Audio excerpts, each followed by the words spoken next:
Well, I had an encounter with my father when I was about pretty much 16. And I didn't know he had cancer at the time. So, I was excited to think this man now wants to have a relationship with me. And even though at that point you pretty much, a man, I have all of the things that I would have needed him to help me with up until that point, I'm sure and more. But by that time, but it didn't matter. That was my father. I wanted to see, what it was I could get out of this relationship. And I didn't know that he had cancer. I knew he had married a woman with 5 children. So that bothered me a little bit. It's like, how can you marry a woman with 5 children and she has a son, and you have your son who is your only son, and you can't just admit what you've done? And you don't even have to at this point. We know.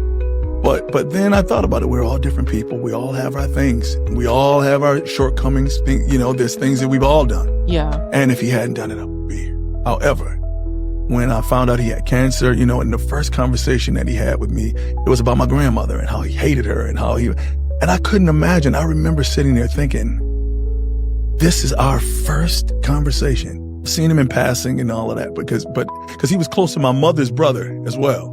Because they were like brothers. They looked a lot alike, and they would run in, New York and do their thing at that time. Everybody was a pimp at that time. And they was all pimps. But he would just pass me by. I could see it in his eyes because he knew.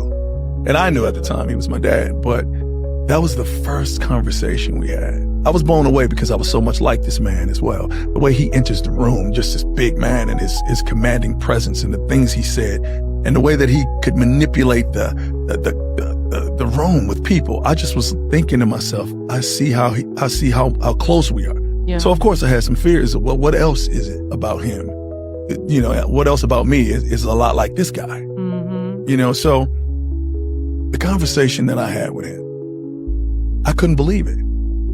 And I remember thinking to myself, I had been over his house maybe 3-4 days at that point. And I love the kids, by the way. I still to this day love them. And I told him, I said, I'm gonna just go upstairs and get me some water and get some food or whatever.